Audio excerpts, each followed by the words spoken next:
Muslims have lived together side by side in Manchester for many years. There's even a particular stretch of Manchester which is known as the Curry Mile. And in that Curry Mile, you could tell from the name that if you want to go and taste some wonderful food from the Indo-Pak subcontinent, you could go there and you could see, people of different backgrounds, different faiths, enjoying a meal, coming together in that wonderful, line of Imam Ali ibn Abi Talib alayhi salam, either as brothers in faith or equals in humanity. Yes. I have a connection with Manchester in the sense that, I've spent many great days and nights in Manchester. I've lectured for the community, a wonderful community of the followers of Ahlul Bayt in Manchester, with some of the most passionate youths you can ever meet over there. Lectured at Manchester University as well. I've spent a great time in the city centre. They've got some wonderful stores over there. So Manchester, no doubt, occupies an important place in my life, in my heart. But irrespective of whether I had a connection or no, the sadness of what took place affects all of us. As in, when you hear that there are children, there are youths, innocent youths who have done no wrong to anyone whatsoever, who were enjoying a night out, and then all of a sudden this person decides to take out all of their lives, no doubt this is something that harms all of us, and it's sad because you've got Manchester on the one hand, Westminster on the other. Yeah. A few years ago you had the Woolwich attack. Yes. Innocent young politicians who've been killed as well. So it's a very bleak period in the UK at the moment. It's a period where you wake up in the morning and you're just wondering that on your way to work, is there going to be a possibility of another bomb blast, another suicide bomber, another attack on the civilians and the public at large? And really we all pray, and that's why I suppose we've decided that the first night will be a night that's dedicated to what took place in Manchester, because we want to show that here in the land of Iraq, nobody can empathize with what took place in Manchester like we can. We in Iraq see this every other day. We've seen this now for well over 40 years. Killings, mass graves, suicide bombers. And we want to try and show empathy to the people of Manchester, Muslim and non-Muslim, that one event caused such a catastrophe in Manchester. Just try and imagine what we've been through virtually every single day in our lives since the 70s, one may argue. Now, as you mentioned, even if you want to compare, just briefly, everyone in Iraq has to have one individual within their family who knows someone or is someone, related to someone who lost in that tragedy. But you mentioned in the UK, you wake up not knowing what's going to happen in that day. What does that do to? You mentioned something that's shocking. London, UK is considered one of the most safest countries in the world. Yeah, well, I heard today, for example, I had a couple of friends who were going to watch the Arsenal-Chelsea FA Cup final at Wembley, and there was a threat that something could even take place there at the football ground. Now, for us guys who go to watch football matches on a weekly basis, never did we ever imagine there would be a day where you'd go to a football game and you're in fear of a suicide bomber, or you're in fear of something taking place which is going to affect the community at large. So no doubt this is something which is tragic, no doubt this is something which is hurting many of us, and especially I feel for the sisters in our community. Because the sisters in our community who are wearing the headscarf, for example, you will look at them and a person will straight away know that they're a Muslim. I could walk around London and a person may not know if I'm a Muslim or not. But a sister in the community is identified, for example, by her headscarf. Now, every single time your sister from your family or your sister in religion leaves the house, you're wondering if there could be an act which is perpetrated, which is an act of hate or an act of vengeance. So for some of us, we're not realizing the gravity of these situations, in the sense that these situations are going to harm our sisters in the Muslim community as much as anyone else. Now, going back to the Manchester bombings, if we looked at what happened, like what exactly happened there, targeting, why would such radicals target a concert? There are hundreds, if not thousands, of concerts across the world. Why Manchester? What's so significant about it? And why a concert? Well, I think with the suicide bombers of this type, they see a part of the world as a world of war. A part of the world they view as a world of Islam, and the other a world of war. They feel that the country is a country which is responsible for the deaths of many in the world. And so they believe that events where there is a large gathering is the perfect event, not just to cause the loss of lives, but to make a statement. The musician on that day was a popular musician in the younger circles, and it's as if you target that concert, what you're really making a statement with is that you are saying that the way that our youth have been killed, look at the way your youth will be killed. Now this is something which is disturbing, but if you're asking me why in particular a concert, because they're trying to make a statement that this concert has got thousands of people there, we're going to have a suicide bomb take place, there's going to be thousands, there's going to be people who are killed, and now you people are going to realize that the war which we've begun in Syria or in Iraq or elsewhere, that war has now come on British shores, for example, or on European shores. No, but why Manchester? Why Manchester is one of the places. Westminster is not Manchester. Yes. Westminster, you had the attack that took place. Woolwich, for example, the stabbing is not Manchester. Anywhere where they feel that a statement can be made which indicates that the war is not over, and that they are willing to go to any length to make sure that they themselves die as martyrs, and the people who they term infidels, irrespective whether it's a child, irrespective whether it's a woman, irrespective whether it's anyone innocent, to them they are infidels. And this young man decided that, you know what, I'm going to make a statement to the world. He already had received certain training in his home country, and he came together with a group of others, and they had planned this for a while. And God only knows if this is just the beginning. You know, there could be a situation now, sadly, in the UK, in European circles. We saw Paris and what took place. Yes. Yeah. We can't forget the innocent people who were killed in Paris. You know, recently. There are other parts of Europe as well. There are parts of America. At the same time, I need to mention something very important. The loss of life of any human being, irrespective of whether they are Muslim or non-Muslim, is something that should cause sadness in the heart of the human being. Definitely. I heard about the killing of the Coptic Christians in Egypt, and that hurt me.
shameful image?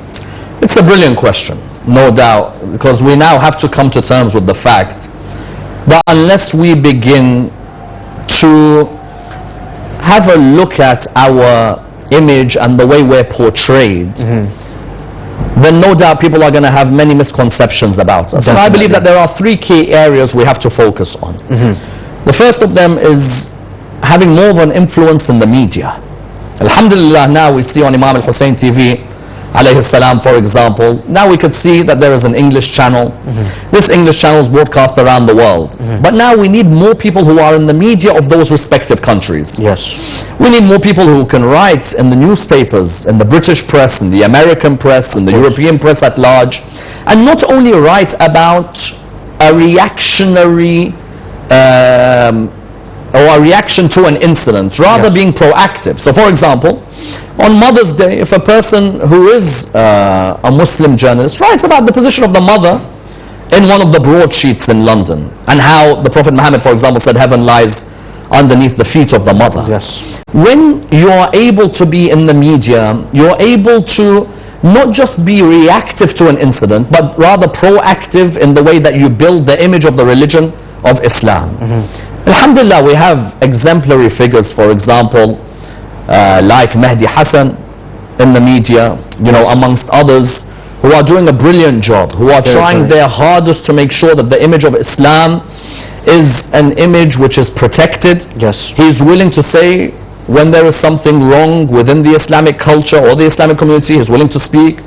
On the other hand, he's also willing to say that don't bring things into the name of the religion of Islam. That's that culture, that's that mentality, that's from that background. So in the media, we need more personalities. We see Mahdi, we see, for example, Miqdad Versi trying to work within, well, hopefully one day I can get into the media as well. You know, there are others who are doing fantastic work. We have all the television channels in the UK now who are doing excellent work trying to propagate the message of the religion. So the media is one area, and I really would love to encourage the parents out there to try and persuade their sons and their daughters to try as much as they can to go into the world of journalism, the film media, the world of art. Even now you see, for example, in the world of music, not all genres of music are necessarily prohibited. There are genres of music where we need the Muslims to be involved in, so that the Muslim is able to, for example, help the world see an appreciation of the arts, of literature, of humanities within the religion of Islam. So the first area I would say media. Before we do that, can we take a phone call from Rahila Banu, who is Asian Affairs from the BBC, who wants to join us tonight about the discussion around the Manchester bombings.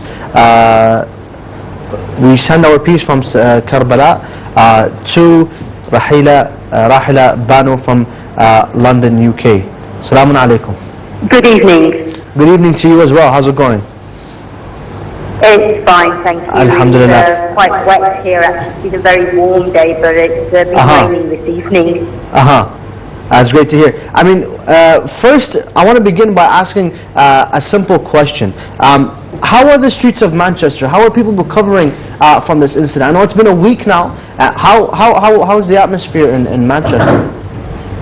Well, I've been on the streets of Manchester city centre for a number of days over the week since the incident happened on Monday night, the suicide bombing at the Manchester Arena.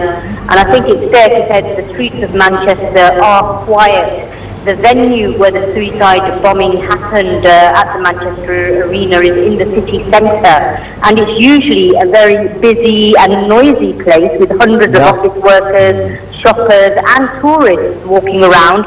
You can hear music being played in the cafes and bars, but it has been noticeably much quieter over the last few days.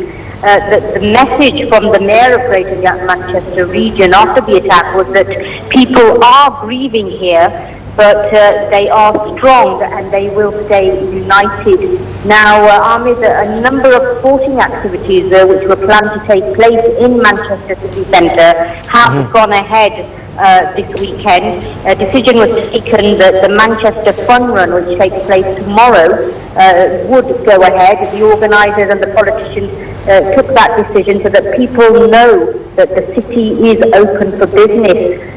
There have also been a number of vigils that have taken place in memory of the 22 men, women and children, including 7 children. The youngest, who was only 8 years old, died on Monday night, and 56 people who were injured in the bombing at the arena.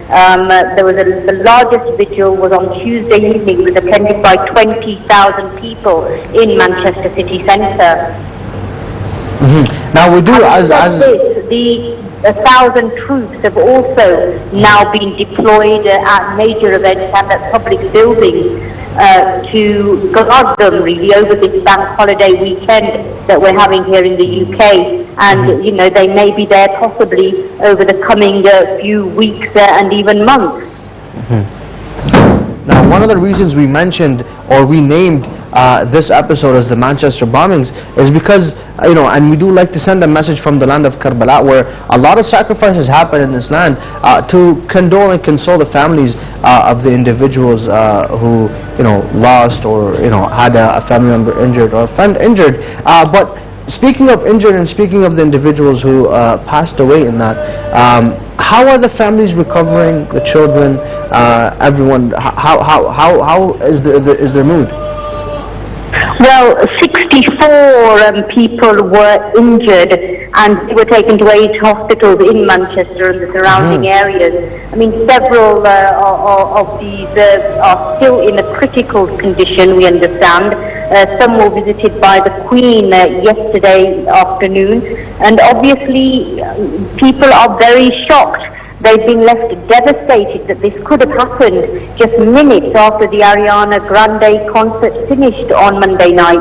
I mean, some of the parents and families of the 22 who died, including 7 children, have been visiting the city centre to see the thousands of bouquets, flowers, balloons and teddy bears being signed the public as a tribute to those who were killed and injured in this what's been described as a very cowardly attack on younger concert goers. People here are very dismayed, really, that this sort of an attack could have happened on such young people. Of course. I couldn't agree more. But we'll go to Dr. Said Ammar Nakshawani. Now, Doctor, you can stay on the line, Rahila. But adding to that, you know, it's horrific at the same time. It's ridiculous to target such small people. I mean, they're innocent young people, as Rahila mentioned. How can you add to that? Well, look at the people of Iraq. How many children we've lost? Yes. Due to that same ideology. You know, the ISIS ideology, that mentality that, you know what, everyone is an enemy who goes against their beliefs and their ideology. There's no such thing as you should show mercy towards the child or towards the woman. As in how many prophetic statements you'll find where the Holy Prophet, peace be upon him, his family, mentions that, you know, there is a code of conduct in the way that you deal with the elderly, in the way that you deal with the woman of the community, in the way that you deal with the children of the community. In Iraq, we've seen thousands upon thousands of women, of children who have been killed without any thought whatsoever. So when a person is surprised that these people would do such a thing towards the children there in Manchester, they should come to the fields of Iraq and see how many innocent children they've massacred over here.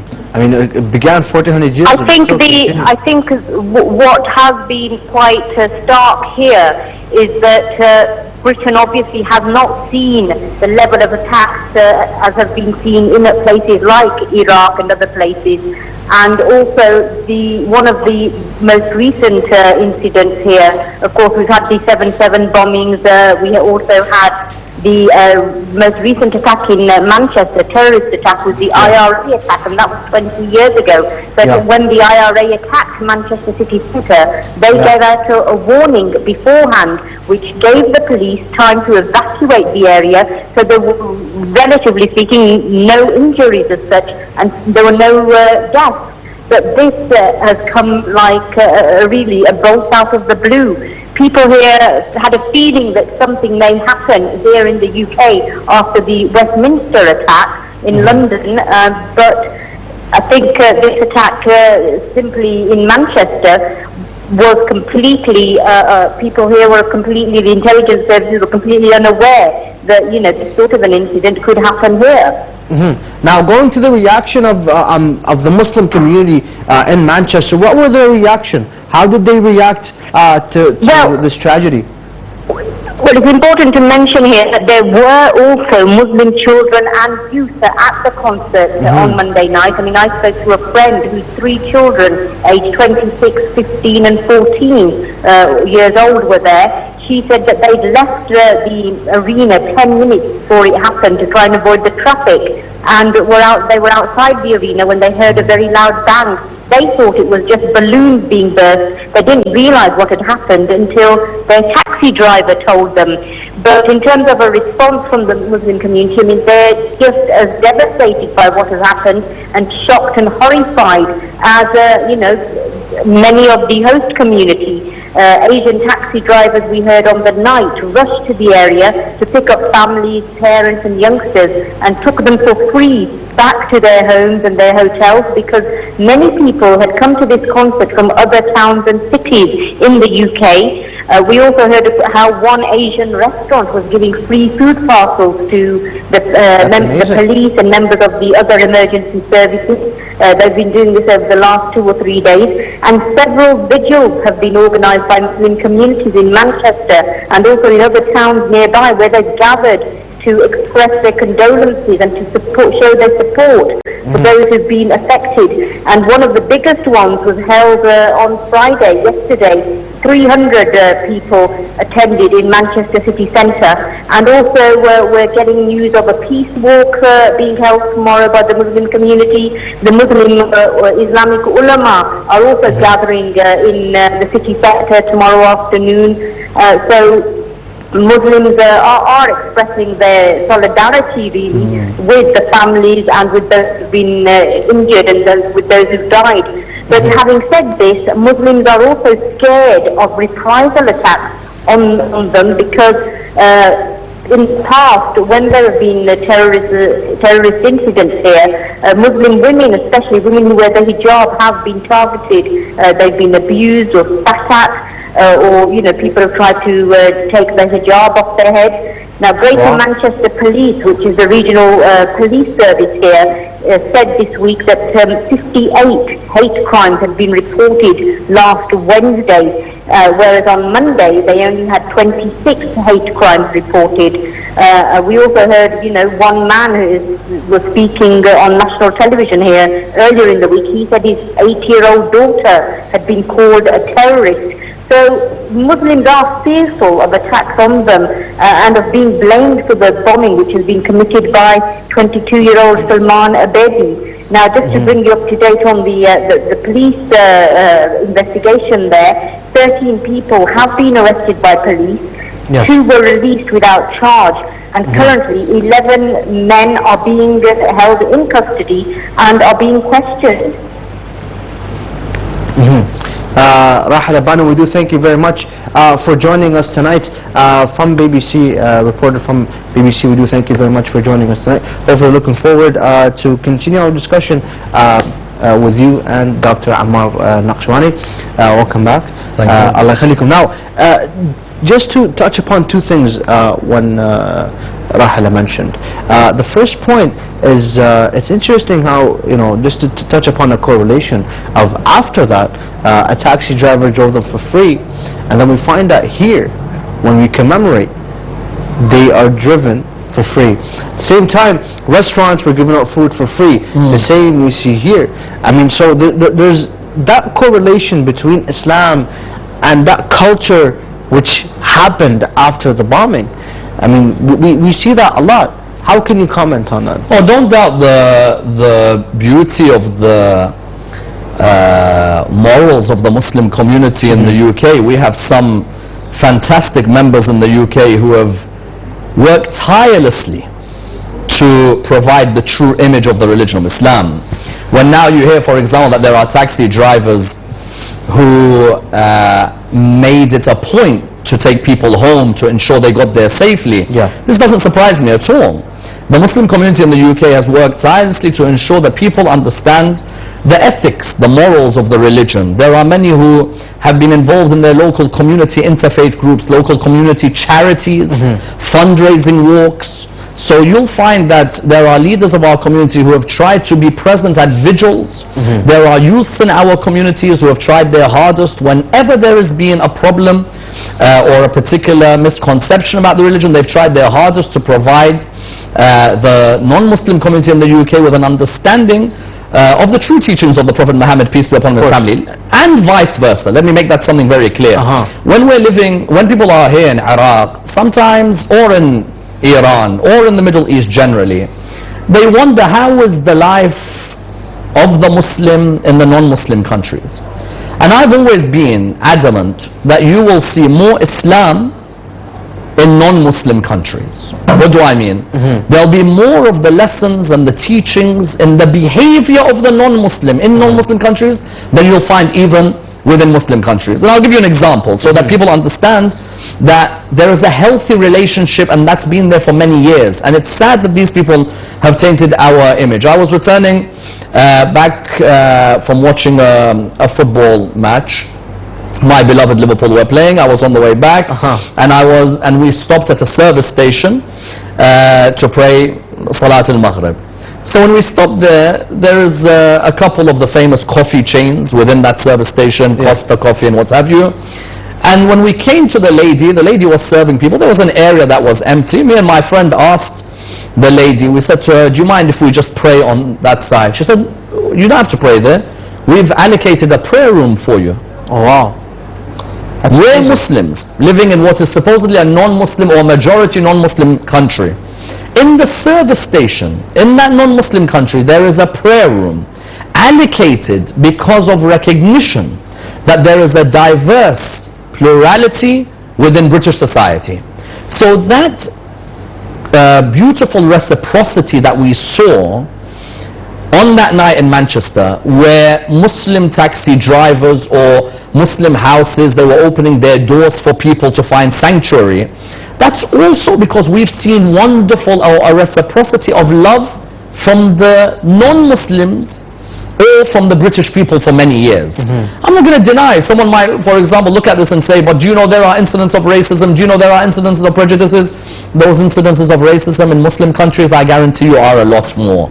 At least over there, when they see someone of a colored, for example, background, no one stares at the person. You come to some of our countries and you'll see people stare at someone if, for example, he has an African background, because they're not used to interacting with people from different backgrounds. So when a person tells me that the Muslim community has done this, it doesn't surprise me at all.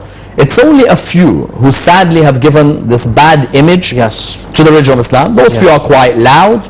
Those few do have backers, very strong financial backing as well. And now we must work, and you asked me in the earlier question, we were talking about what are the areas. There are a number of key areas we must work on to help redevelop the image of the religion. Hopefully we can continue that. But after a short break by Muhammad Ali, who went to document the pre-Ramadan atmosphere in the holy city of Karbala, specifically in Bain al-Haramain, between the two holy shrines of Imam Hussein and his beloved brother Abul Fadl Abbas. So to that report, and we'll be back shortly to continue our discussion with Dr. Ammar al-Nakshawani. So stay tuned.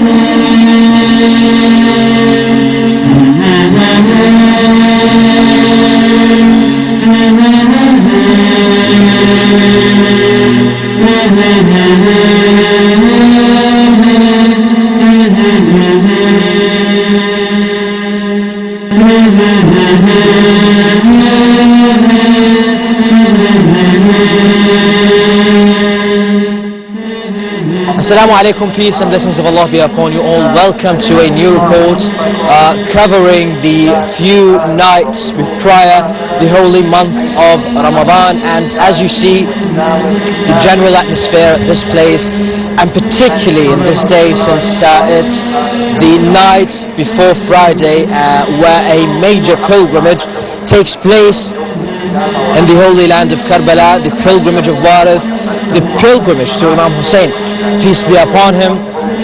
Respected brothers and sisters, we are at the area between the holy shrines of Imam Hussein and his brother Abu Fadl Abbas, peace be upon them. We'll interview people to see how do they prepare for the holy month of Ramadan. Stay tuned, my brothers and sisters.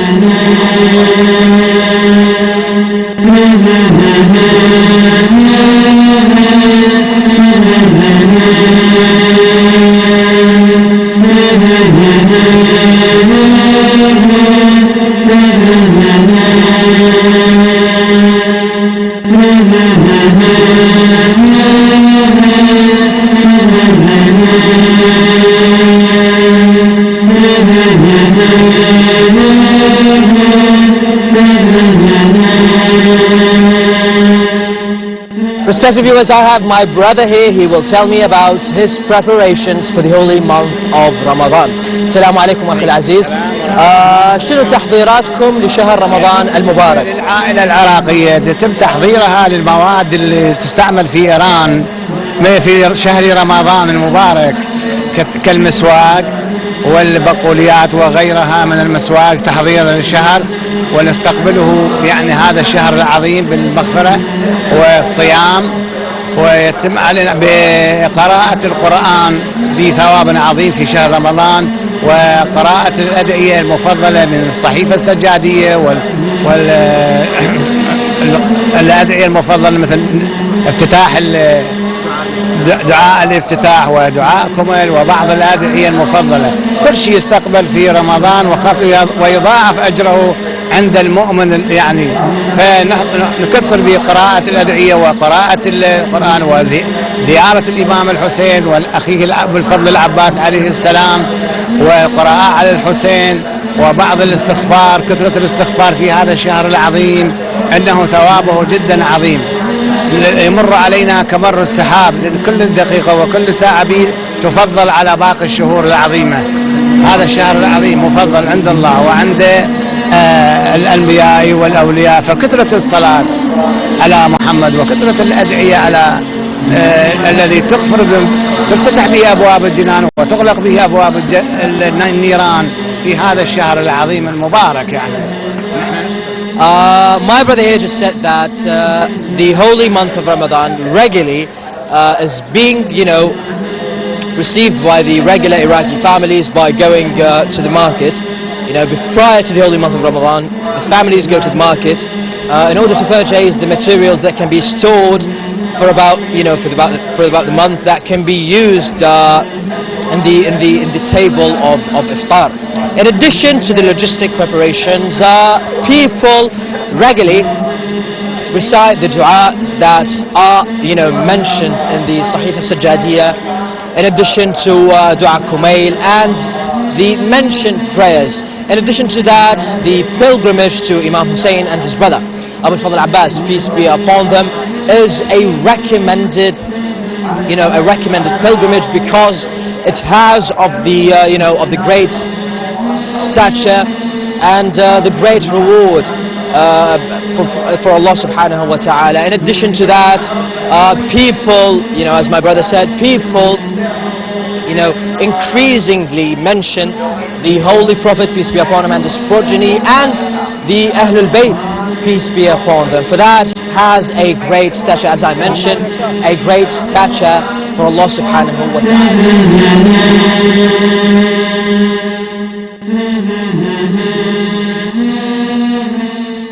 Viewers, welcome back once again to our discussion with Dr. Sayyid Ammar and Nakshawani and myself, Ahmed Ali, hosting the very handsome Sayyid. Thank you. Welcome back. Thank you. Habibi Sayyidina. Now, before the break, we talked to Rahila Banu, who is a correspondent from BBC back in London, back in the UK, and she mentioned very crucial points, and we touched upon some. But going back to the solutions, or to the ways where we can find out how to eradicate such incidents, how to live amongst each other with harmony. I mean, yes, a lot of people after the Manchester bombings did, come together and console one another, Muslims consoling the other, and as Rahila mentioned, there were Muslims in the concert as well. So we see everybody affected by that. How can you comment on this, and what can you add to that? Well, I think, like I said in the beginning, I believe media is fundamental. Getting more of our youths encouraged to enter the media. That is fundamental in how we're going to be able to ensure that the true face of the religion of Islam is the one that appears and not a distorted version full of stereotypes. A second area, I believe, is education. Yes. That is fundamental. I think when you're looking at the top universities in the world, I think there is great opportunities there. Of course. For us to be able to maybe endow a chair named after a holy saint of the religion of Islam, for example. Like you have in some of the most prestigious universities in the world, you have chairs or departments that are named after Nelson Mandela, for example, or they're named after JFK, or they're named after Gandhi. And yet hardly ever at a Harvard or a Princeton or a Yale or an Oxford or a Cambridge do you find, for example, an Imam al-Baqir Center of Islamic Studies, or for example Imam al-Sadiq Center of Political Science. If we're able to endow a department or a chair to be named after one of the prophets of Allah subhanahu wa ta'ala, one of the prophets of God, or one of the holy saints, then this is going to go a long way to ensuring that the wonderful spiritual ethical message of the Ahlul Bayt alayhim salam, of the religion of Islam, is one which is taught to the future generations of scholars and thinkers in our communities. As in, it's not difficult for a person to approach the Ivy League institutes in America or to approach their local university and to say to them that we want to, for example, endow a chair, whether it's in the School of Medicine or the School of Law. You'll find that many of these schools are already named after a prominent personality. And who can be more prominent than the members of the Ahlul Bayt alayhim salam? Of course. As in, these are the beacons of knowledge, people who have studied all the different science, taught all the different sciences. So I think education is a key area. If you look, there are certain countries in the Middle East who have named departments at prestigious universities after members of their royal families. Yes. Without mentioning the names. Yeah. Members of their royal families. Why can we not, for example, and we are beginning, as you know, we established the Imam Ali Chair of Shia Studies of the Hartford Seminary in Connecticut, which is a 180-year-old institution, and the first chair to be named after Imam Ali ibn Abi Talib alayhi salam at any Western institution. And I believe that it should be our intention to try and then back this up with chairs named after the rest of the Imams of Ahlul Bayt alayhi salam. Definitely. If you're living, for example, in, let's say you're living in Yorkshire, or you're living in Manchester, or you're living, for example, in the Tyne and Way area, you're living in Scotland, you have the local universities, approach them with your community members, and try and say to the university that we have got certain amount of funds, we want a professorship, we want a fellowship, an institute, a chair. That's the second area which I believe we can tap upon, which will really help revamp what is an image of the religion of Islam that sadly has been distorted so much by certain media circles. The third area I believe is fundamental is a more involvement in the political sphere.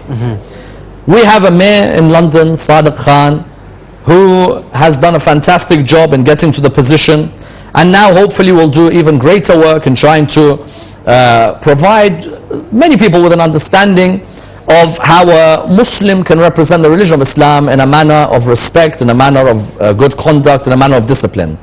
There are other Muslims who are politicians in the UK, and I think there needs to be more of an encouragement even at the local level. And when I say at the local level, the intention shouldn't be that we only work in politics to protect Muslims. We should work in politics to safeguard the rights of every citizen of that country. Imam Ali ibn Abi Talib alayhi salam, when he was the caliph of the religion of Islam, he would care about the plight of the Muslims and the non-Muslims. If he saw a Christian begging, he would ask about why that Christian is begging, for what reason has, or in which way have we reached a community or an environment where this person ends up begging. Why are there no people to come and help him? And I think it's vital that more Muslims enter the political sphere, not just to protect the religion and its image, but also to safeguard the rights of every citizen of that country. And as a result, to have unity. No doubt, we need to ensure that if there isn't unity in religion, there's a unity as fellow brothers in one area. Yes. Perfect. I don't care if my neighbor is of a Buddhist background, or my neighbor is of a Jewish background, or of a Hindu background, of a Sikh background, of an atheist background. They don't even believe in God's existence. That neighbor still has a right upon me that they are my neighbor. Of course. I have to safeguard their interests, their rights. I have to safeguard their property, their honor. And I think this is the way that a person will appreciate the religion of Islam. Not by just talking about Islam, Of course. but by being a good citizen of the state, which many Muslims are already in the UK, as an example. Now we have one question that on Facebook. Wahyuni Kama, he said, or she said, in the last 1 decade, Islam has been sabotaged by the appearance of many radicals, extremists, and fundamentalists that have used violence and identified themselves as Muslims. They are the real enemy to this religion. How do we eradicate such individuals?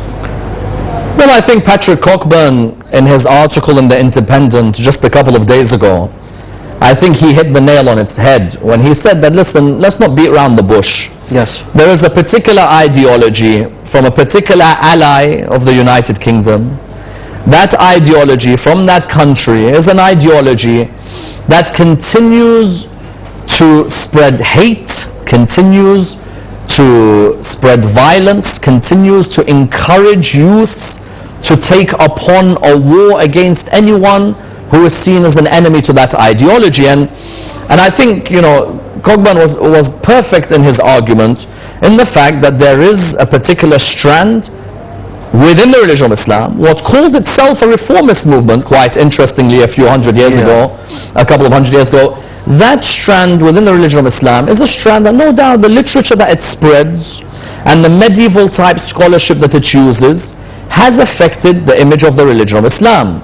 A Muslim cannot deny that there are preachers who have emerged, who are representatives of that particular strand, of that particular, what Cockburn refers to as the Salafi, Wahhabi, Jihadi ideology. It is there, and it's something that while certain countries are going to maintain relationships healthily with the countries that promote that ideology, then sadly you're going to find that the religion of Islam is always going to be associated with that ideology. Of course. That's unfortunate to see. No doubt, and that ideology has spread its wings far and wide. You can see in Iraq, for example, you can see in Syria, for example, you can see in Yemen, for example, in Bahrain, for example. The ideology has spread, people have taken that on as the true image of the religion of Islam. So when the respected person who has a message to say that we can't deny this, they're absolutely right, we cannot deny this at all.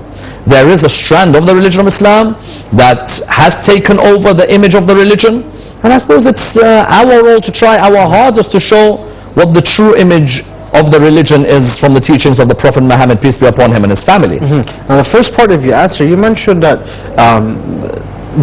this group or this trend from within Islam is a great ally or a significant ally of the United Kingdom, which has resulted in many killings, in many bombings around the world. Why not cut the ties? Why not end it? If such information is out there, then why are they still allies? I don't understand. I think Jon Snow's... Not to get so political. Jon Snow's wonderful interview with David Cameron. The interview is available on YouTube, and I recommend everybody to type Jon Snow, David Cameron, and you will see the interview, and he asks him very clearly. Says to him that you're talking about human rights, and there's a particular country that you have phenomenal relations with, and there are human rights violations there. So I'm not the one who's necessarily the only one who's advocating the questioning of certain relationships. you've got famous political correspondents, famous journalists in the UK, Yes. who themselves are saying that this doesn't make any sense. We want to eradicate terrorism on the one hand, Yet, but our ally is known as a major funder and contributor to not just terrorism, but also literature, which has the strand of the terrorism that we're seeing today. of course, and that's what they rely on. Yeah. They mostly rely on their books, which, makes every Muslim seem like he's a radical or an extremist. I'm not going to say they're the only ones whose books should just be looked at when it comes to a certain radical or certain extremist element that could be taken out of context. Who else? No, I think that every sect in the religion of Islam, if you go into the books of hadith, for example, every sect in the religion of Islam, you can take certain traditions, and when you take those traditions, if the person who's taking those traditions is someone who's not a scholar, then they can take it out of context as well. If I find a tradition, for example, in, let's say, in our own literature, Yes. and that tradition says something like, whoever insults the Prophet Muhammad, kill him. If I see that tradition in my own literature, I can't turn around and say that every other sect in Islam, or there is a sect in Islam that's the only one. No. There may be certain traditions, even within my own literature, which I have to admit are present, but require academic discussion, require a certain circle of scholars to come together, Yes. and to be able to sift the text and the context.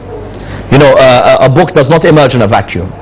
So for a person to say that only Ibn Taymiyyah or only Ibn al-Qayyim, or Ibn Qayyim al-Jawziyah, or these are the only people who a person should be looking at when it comes to certain pieces of literature, no, not at all. There are others who have to understand that even within our own pieces of literature, that there may be certain traditions that could easily be taken out of context. And of course, I mean, from every religion, you have people who do take stuff out of context. But we have another question which is also related to this. Hassan Ali, he says, does radicalism have roots within Islam, and how do we differentiate between them and our schools of thought? Now, as you mentioned right now, this is somewhat related to that. As you mentioned right now, a lot of narrations within the books of traditions do talk about radicalism and do talk about extreme measures. Inshallah, we'll have a separate show for capital punishment and extreme ways in the upcoming days. But for this one, how do people differentiate between their school of thought and the radical Islam, or does radical Islam actually exist within Islam? No, I think there is no doubt that there are certain incidents in Islamic history where if a person looks at that incident and then takes it as an exemplary incident, then in today's context that could easily be seen as the motivation behind a moment of terror. So if I give you an example, there may be the burning of the Jordanian pilot that takes place. Yes. But a person could easily look at a piece of an incident that takes place in history and say, well, if this particular personality burnt someone, then I can burn whoever I want as well. The religion itself is not a religion that is teaching you to walk around killing people and beheading people and burning people. Yes. But I'll tell you what, someone who claims to be a member of that religion, if they want to, they're able to take any verse you want out of context. And that applies to every religion, not just Islam. Of course. Even if you want to look within the Bible, there are certain segments of the Bible. If a person wants to take the segment out of context, then that person can use it. An Oklahoma bomber can use it, a Ku Klux Klan member can use it. In any way, it doesn't mean that Christianity as a religion is the religion that seeks to preach this. A person may be, for example, of a Jewish background. He may find that there is a segment of the Torah where they want to use for their own political aims, for their own purposes, for their own personal battle. The Jewish religion is not the one that is teaching for you to go around doing what you're doing. That's beautiful. Well, a person says, well, if this is going to help me secure a particular piece of land or a particular transaction of a monetary value to me, then I'll use this and take it out of context. Of course. In every religion, I think there are incidents in history where if those incidents are not studied properly, anyone can just use them and say, well, if he did this, I could do that as well. I can do that as well. Yeah. Now we can continue inshallah, but after the short break, if you will, this break is very short, I believe a minute or less, to refreshen up the night with inserts and beautiful things of Karbala. So we'll take you to that short break and we'll be back shortly, so do stay tuned.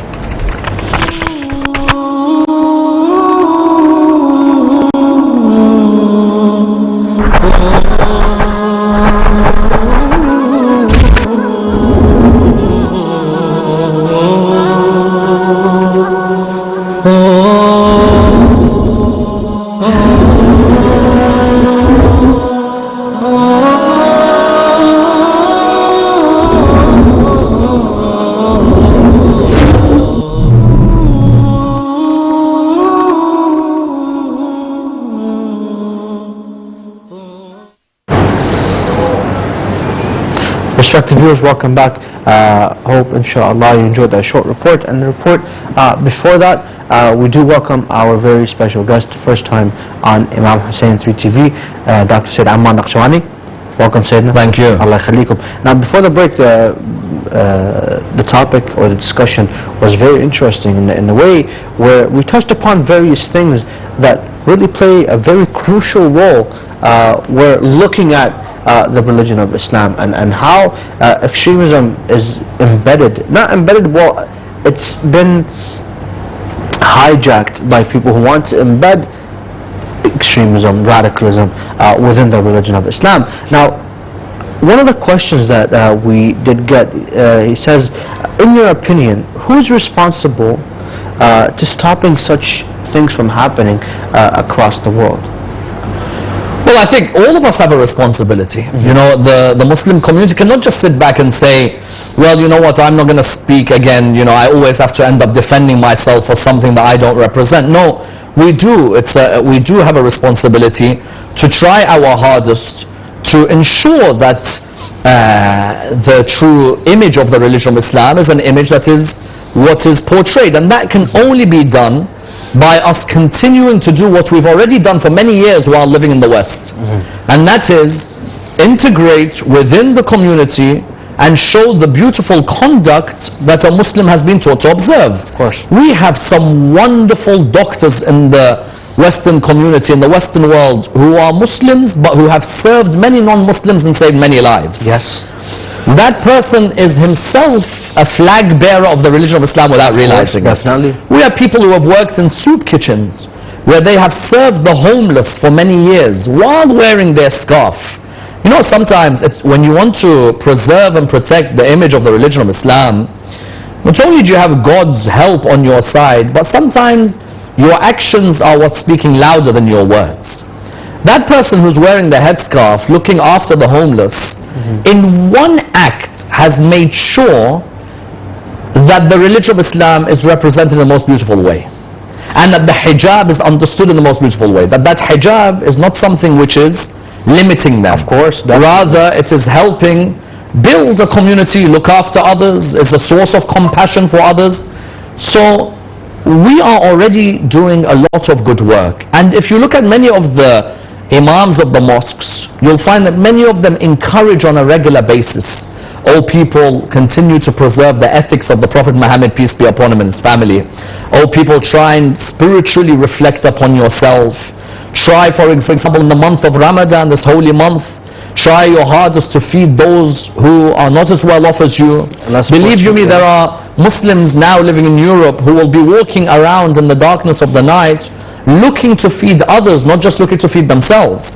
All these moments of kindness are moments which are going to change this image. That's on the one hand. On the other hand, I think that our mosques have to admit that we do have certain pieces of literature in our libraries, whether we like it or we don't, where these pieces of literature, if they fall into the hands of those who are illiterate, or those who are naive, or those who are innocent but not students of the religion, yes, they can certainly lead to someone like that suicide bomber in Manchester. Yes, of course. We do have mosques around the world, and especially in the Western world, where if you actually just walked you know, very innocently towards a bookshelf on the side of the prayer hall, look at the authors whose books are there, and look at where the books have been published. And I think you'll find a correlation. And I think we have to admit that it's high time that we begin to rethink which publications we're allowing to the laity. We begin to rethink which publications, the context that they were written in, is it similar to the context that we're living in? There are certain pieces of literature in our mosques or in our libraries which still speak about the non-Muslim in a derogatory way. Yes. That piece of legal literature or piece of theological literature may have been written in a certain context. The context may have been written in a time of an oppressive government, in time of an authoritarian dictator. And so some of the terminologies may be related to that context. Now today is a very interesting period for the Muslim community in the West. Why? Why? I ask anyone who's watching this show, or the Muslim community at large, show me a period where our legal or theological literature was produced in a context of a just, compassionate, non-Muslim government. What do I mean? Some of our legal literature, some of our theological literature, it's produced in the context of, for example, let's say you follow the Ja'fari school. Yes. Or the other Shia schools, let's say, the Ja'fari, the Zaydi, the Ismaili. The literature theologically and legally which is written may be written either under a government that is of a similar theological background, yes, may be written under a government which is of a different theological background but oppressive towards you, may be written under a non-Muslim government which may have also been oppressive towards you.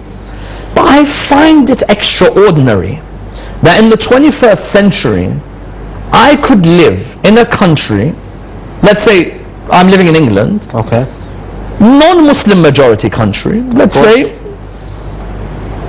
but a country which allows me to have a mosque, an Imam Barga, a Husseiniya, virtually within 20 minutes to an hour of each other. You know, where we live in London, I would say there is maybe 6 centers within 5 miles of each other. Yeah. Tell me, this government, when it allows you to practice so freely, isn't this something to be appreciated? Of course. Now when I'm looking at the way I'm presenting Islam in law and theology, do I have to now look back and ask the question about the context of when this literature was written? That now when I'm living with non-Muslims who are just human beings, non-Muslims who are open-minded human beings, non-Muslims who are tolerant of different faiths and different people, surely this should now make me reflect on even the way I'm talking about non-Muslims in my respective mosques. You know, about 25-30 years ago, you'll have someone saying, you know, these non-Muslims are X and Y and Z, and the Quran says that this Abu Lahab was an infidel, and this Abu Sufyan was a disbeliever, and this Abu Jahl and Walid ibn al-Mughira, and you know, Al-As bin Wa'il and Utbah bin Rabi'a. The Quran would talk about all of these personalities, and you'd have a Muslim preacher would say infidel and disbeliever and so on and so forth. Okay, in Mecca, 7th century, we're talking with that context. Yes. Now when I'm living in, for example, London, and I'm seeing that planning permissions being granted for even the loudest of our community to have a center, even the most abrasive of our community to have a center, even the one who, for example, is not of a known majority or big ideological background or sect to have a center, surely then the frames of reference which I'm talking about even need a change. Yes. Do I still use the words you know, this person is shaitan, and this one is my enemy, and that one is evil. Or maybe I need to think back at, hold on, let me reflect. Is it really as bad as I'm making it out? There are going to be theories about, you know, there's going to be conspiracy theorists everywhere saying this, that, and the other. But I do believe that even the frames of reference have a bearing, definitely, on how the image of the religion is going to be maintained. Of course. And if we do have enough time, last or second last question, how does the British foreign policy play a factor within such suicide bombings? I mean, just speaking about Manchester, how does that play a role now? I think no one can deny that, you know, Jeremy Corbyn had a point when he said that, you know, foreign policy does play a role. And as we mentioned, whether it's Patrick Cockburn, whether it's Jon Snow, whether it's Jeremy Corbyn, it's not me who's saying that foreign policy has an effect in radicalization.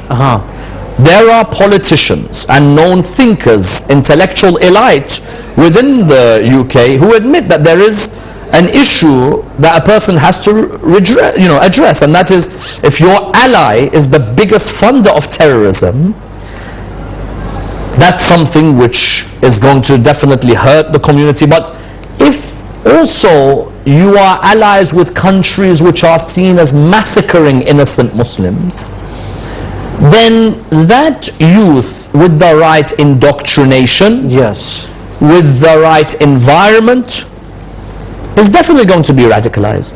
Because all you need to show them is a YouTube video that Britain is best friends with so-and-so, and so-and-so did this to this country, and this country the Muslim kids are being massacred or oppressed. And so that foreign policy, no doubt, is going to have an effect on radicalization. You can't deny that.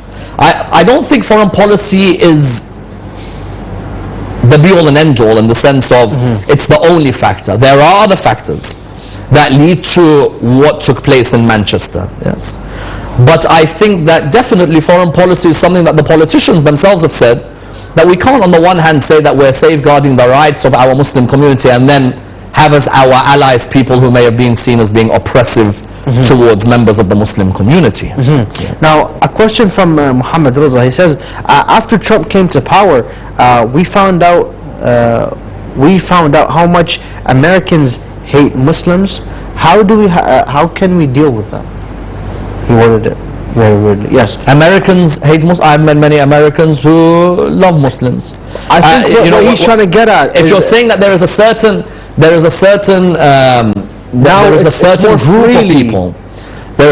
group of people who existed before the current president of the United States and will exist after the current president of the United States. They may be people who, for example, have been told about the wrong form of Islam, have had an Islam of ISIS as being the Islam that's been taught to them. You know, within Islamic law, and even in Islamic theology, there are discussions about what will happen to the non-Muslim on the Day of Judgment who received the distorted image of the religion of Islam. Could God punish someone who did not receive the Islam taught by the Prophet Muhammad, peace be upon him and his family? Imagine now you're a non-Muslim and you're living. It's a very controversial topic. No doubt, we'll come to discussing it in the future night. Inshallah. But you tell me, if you're living, let's say you're living somewhere in the Midwest in America. The only Islam you've ever seen, and I repeat my point, but I met many people in the United States who have a respect for all faiths, who have a respect, who have allowed and have been part of the building of wonderful mosques. So let's not generalize, because generalization is the biggest disease in the human being. Definitely. But a person who's living in the Midwest in America, some of them will not believe everything they're told in the media. Others of them, on the contrary, if they have a form of Islam that's someone who's beheading a group of people, then that person, the Islam that came to him, I can't blame him for having a fear of the religion. I can't blame him. Definitely. Because on the one hand, the media is portraying to him one thing, and on the other hand, the YouTube videos are showing these, sad, despicable images. Yes. And so if a person is telling me now we realize that the United States does not like us, you could put a person in the Midwest of America, you could put a person in a far region in Africa, you can put someone in the middle of nowhere in China or in South America. If the form of Islam that's being given to them, and this by the way affected the people of Yemen at the beginning of the religion. Yes. The form of Islam that first came to the people of Yemen from a certain companion of the Prophet Muhammad, peace be upon him, his family, the people weren't interested. Yeah. When Imam Ali ibn Abi Talib alayhi salam went to the people of Yemen, they loved that Islam. Yemen produced Kumail bin Ziyad, Yemen produced Malik al-Ashtar, Yemen produced Uwais al-Qarani, Yemen produced some of the greatest families that you'll ever find within this religion. Qum in its greatness now, you see it. If it wasn't for a family whose origin is from Yemen, who moved towards the Ash'ari family. The Ash'ari family who were from Yemen. And they went there towards Qum. And one of the reasons you have the love of Ahlul Bayt alayhi salam in the land of Qum is because of the family that came from.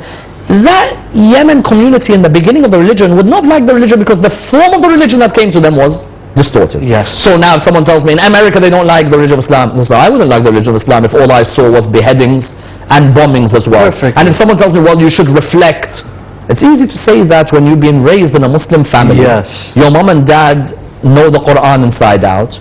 You've sat in majalis 24/7. Someone who's not been blessed with that particular base, don't turn around and say he should know how I really am. Now, I mean, a perfect point you made right there is the fact that even if we want to apply this to our daily lives, if we were presented, or watch a TV channel where it showed, a specific religion beheading, doing something else, our children, we would have a hard time believing that this is something else what the religion really offers. If that, they have the cross and they have something else showing with it, we're going to associate the cross with that incident. Correct. And even if you look at it from the other hand, when you see the leader of the Christian world, let's say, the Pope washing the feet of someone who's poverty stricken, then you're attracted to the religion of Christianity. Of course. Now you see the difference. As soon as the Pope comes on television, the Pope, there is an attraction to the religion. The Pope, you look at him and you see a man of humility, a man of respect. And so a person thinks, wow, this person, he represents religion in the most beautiful way. The next headline is someone who's wearing all black beheading somebody. Naturally that person is going to turn around and say, listen, I prefer Christianity over Islam. Yes. Because the leader of the Catholic Church is someone... who is passionate. If, however, a person was to show on the television that there is these statistics for sexual abuse that have occurred in the church, that person will not be interested in Christianity because the first image of Christianity that came to him was sexual abuse and, let's say, pedophilia in the churches. So we can't deny that the way the media gives a particular message is going to have a major influence on whether a person likes Islam or not. But for a person to generalize and say that non-Muslims or Americans don't like Islam, that is far from the truth. I've lived there, and I will make very clear that the American people, in many cases, are amongst the most wonderful people that you'll ever meet. And many times they're very compassionate with Muslims in incidents. But inshallah, hopefully we can continue this in tomorrow's episode, inshallah, in the 14 nights coming. So thank you very much for joining us tonight. Thank you so much. It was an honor to have you once again. My pleasure. Thank you. Thank you very much. Respected viewers, do stay tuned for the upcoming episodes, inshallah. For I and Sayyid Ammar and Nakshawani have planned many topics, both controversial as well as very attractive topics, to get you involved by calling, commenting on Facebook, or messaging us at Imam Hussein TV. Thank you very much for tuning in tonight. Wassalamu alaikum wa rahmatullahi wa barakatuh.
بسم الله الرحمن الرحيم